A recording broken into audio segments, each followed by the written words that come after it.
ಶುಭೋದಯ enjoy and cooking YouTube ಚಾನಲ್ಗೆ ನಿಮ್ಮೆಲ್ರಿಗೂ ಸ್ವಾಗತ. ಎಲ್ಲರಿಗೂ ನಮಸ್ಕಾರ. ಇವತ್ತು ನಾನು ಹೋಮ್ ಮೇಡ್ ಗೋಬಿ ಮಂಚೂರಿ ರೆಸಿಪಿನ ಹೇಳ್ಕೊಡ್ತಾ ಇದ್ದೀನಿ. ಈ ವಿಡಿಯೋ ನೋಡೋದಕ್ಕಿಂತ ಮುಂಚೆ ನನ್ನ ಚಾನಲ್ನ ಸಬ್ಸ್ಕ್ರೈಬ್ ಮಾಡ್ಕೊಳ್ಳಿ, ಹಾಗೆ ಬೆಲ್ ಐಕನ್ನ ಕ್ಲಿಕ್ ಮಾಡಿ ನಾನು ಹಾಕೋ ಪ್ರತಿಯೊಂದು ವಿಡಿಯೋನೂ ನಿಮಗೆ ನೋಟಿಫಿಕೇಶನ್ ತೋರಿಸುತ್ತೆ. ನಾನು ಹೂಕೋಸನ್ನ ಹೀಗೆ ಸಣ್ಣ ಸಣ್ಣದಾಗಿ ಕಟ್ ಮಾಡಿಕೊಂಡು ಎತ್ತಿಟ್ಕೋತಾ ಇದ್ದೀನಿ.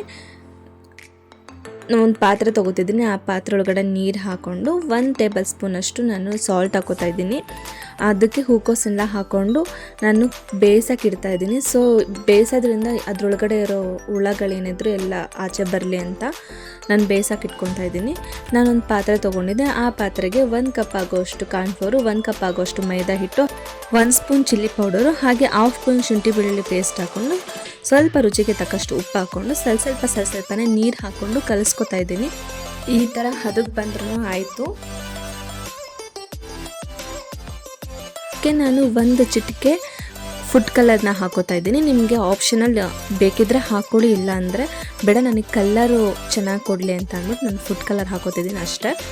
ನೋಡಿ, ಇವಾಗ ನಾನು ಹೂಕೋಸನ್ನ ಬೇಯಕ್ಕೆ ಇಟ್ಕೊಂಡಿದ್ನಲ್ಲ ಅದು ಆಗಿದೆ. ಈ ಥರ ನಾನು ಇನ್ನೊಂದು ಸರ್ತಿ ಬೇಯಕ್ಕಿಟ್ಟು ಮತ್ತು ಬೇರೆ ನೀರಲ್ಲಿ ತೊಳೆದು ಇಟ್ಕೊಂಡಿದ್ದೀನಿ. ಇವಾಗ ನಾನು ಕಲಸಿದ್ನಲ್ಲ ಹಿಟ್ಟು, ಆ ಹಿಟ್ಟಿಗೆ ಬಿಸಿರೋಂತಹ ಹೂಕೋಸನ್ನ ಹಾಕ್ಕೊಂಡು ಕಲಸಿಟ್ಕೋತಾ ಇದ್ದೀನಿ. ನಾನು 1/2 ಕಪ್ ಅಷ್ಟು ನಾನು ಕಾರ್ನ್ಫ್ಲೋರ್ನ ಹಾಕೋತಾ ಇದ್ದೀನಿ, ಯಾಕಂದರೆ ಸ್ವಲ್ಪ ಥಿಕ್ನೆಸ್ ಜಾಸ್ತಿ ಇರಲಿ ಅಂತ ಅಷ್ಟೇ. ನಾನು 1 ಪ್ಲೇಟಿಗೆ ಬ್ರೆಡ್ ಎತ್ತಿಟ್ಕೊಂಡಿದ್ದೀನಿ. ಆ ಬ್ರೆಡ್ನ ಪುಡಿ ಮಾಡಿ ಎತ್ತಿಟ್ಕೋತಾ ಇದ್ದೀನಿ. ನಾನೊಂದು ಪ್ಯಾನ್ಗೆ ಎಣ್ಣೆ ಹಾಕ್ಕೊಂಡು ನಾನು ಕಲಸಿಟ್ಕೊಂಡಿದ್ನಲ್ಲ ಹೂಕೋಸು ಗೋಬಿ ಮಂಚೂರಿಗೆ ಹೂಕೋಸೆಲ್ಲ ಕಲಸಿಟ್ಕೊಂಡಿದ್ನಲ್ಲ ಆ ಹೂಕೋಸನ್ನ ಬ್ರೆಡ್ಡಲ್ಲಿ ಡಿಪ್ ಮಾಡಿ ಎಣ್ಣೆಗೆ ಕರೆದಿಟ್ಕೋತಾ ಇದ್ದೀನಿ. ನೋಡಿ, ಈ ಥರ ಇದಾಗಿದೆ. ತುಂಬ ಕ್ರಂಚಿಯಾಗಿ ಬಂದಿತ್ತು, ಸಕ್ಕ ಟೇಸ್ಟಿಯಾಗೂ ಇತ್ತು. ಇದೆಲ್ಲ ಕರೆದಿದ್ದಾದಮೇಲೆ ನಿಮಗೇನಾದರೂ ಮಂಚೂರಿಯನ್ ಥರ ಮಾಡೋಕ್ಕೆ ಇಷ್ಟ ಇಲ್ಲ ಅಂತಂದರೆ ನೀವು ಡ್ರೈ ಗೋಬಿ ಥರನೂ ಮಾಡ್ಕೋಬೋದು, ಅದು ಟೇಸ್ಟಿಯಾಗಿರುತ್ತೆ. ಅದಕ್ಕೆ ಮೇಲೆ ಸ್ವಲ್ಪ ಉಪ್ಪು ಖಾರ ಉದುರಿಸ್ಬಿಟ್ರೆ ಆಯಿತು. ಒಂದು ಪ್ಯಾನ್ಗೆ ಆಯಿಲು ಮತ್ತು 1 ಕಪ್ಪು ಈರುಳ್ಳಿನ ಹಾಗೆ ಒಂದು 4 ಹಸಿಮೆಣಸಿನ್ಕಾಯಿನ ಉದ್ದುದ್ದ ಹೆಚ್ಕೊಂಡು ಹಾಕೋತಾ ಇದ್ದೀನಿ. ಅದು ಎಣ್ಣೆ ಹಾಕಿದ್ದು ಕ್ಯಾಪ್ಸಿಕಮ್ ಮಿಕ್ಸ್ ಆಗಿಬಿಟ್ಟಿದೆ. ಸಣ್ಣದಾಗಿ ಕ್ಯಾಪ್ಸಿಕಮ್ನ ಹೆಚ್ಕೊಂಡು ಅದನ್ನು ಕೂಡ ಹಾಕೋತಾ ಇದ್ದೀನಿ. ಮಧ್ಯದಲ್ಲಿ ಜಾಗ ಮಾಡಿಕೊಂಡು ನಾನು 1 ಕಪ್ ಆಗೋಷ್ಟು ಸೋಯಾ ಸಾಸ್, 1 ಕಪ್ ಆಗೋಷ್ಟು ರೆಡ್ ಚಿಲ್ಲಿ ಸಾಸ್ ಮತ್ತು 1 ಕಪ್ ಆಗೋಷ್ಟು ನಾನು ಟೊಮೊಟೊ ಸಾಸನ್ನ ಹಾಕೋತಾ ಇದ್ದೀನಿ. ನಾನು ಸಾಸ್ ಸ್ವಲ್ಪ ಜಾಸ್ತಿನೇ ಹಾಕೋತಾ ಇದ್ದೀನಿ. ಟೊಮೊಟೊ ಸಾಸು ನಿಮ್ಗೆ ಎಷ್ಟು ಬೇಕೋ ಅಷ್ಟು ನೋಡ್ಕೊಂಡು ಹಾಕೊಳ್ಳಿ.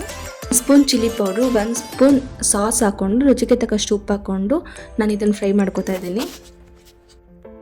ನಾನು ಕರೆದಿಟ್ಕೊಂಡಿದ್ನಲ್ಲ ಆ ಗೋಬಿನ ಇದಕ್ಕೆ ಆ್ಯಡ್ ಮಾಡ್ತಾ ಇದ್ದೀನಿ. ಇದನ್ನೆಲ್ಲ ಆ್ಯಡ್ ಮಾಡಾದ್ಮೇಲೆ ನೋಡಿ, ಇವಾಗ ಗೋಬಿ ರೆಡಿ ಆಗಿದೆ. ನೀವು ಕೂಡ ಮನೇಲಿ ಟ್ರೈ ಮಾಡಿ ನನಗೆ ಕಮೆಂಟ್ ಹಾಕೋದನ್ನು ಮರಿಬೇಡಿ. ಈ ವಿಡಿಯೋ ನಿಮಗೆ ಇಷ್ಟ ಆಗಿದ್ರೆ ಲೈಕ್ ಮಾಡಿ, ಶೇರ್ ಮಾಡಿ, ಸಬ್ಸ್ಕ್ರೈಬ್ ಮಾಡಿ. ಹಾಗೆ ನಾನು ನಿಮ್ಮ ನಂದಿನಿ, ನನಗೆ ಇದೇ ಥರ ಸಪೋರ್ಟ್ ಮಾಡ್ತಾಯಿರಿ. Thank you so much. Thank you for watching.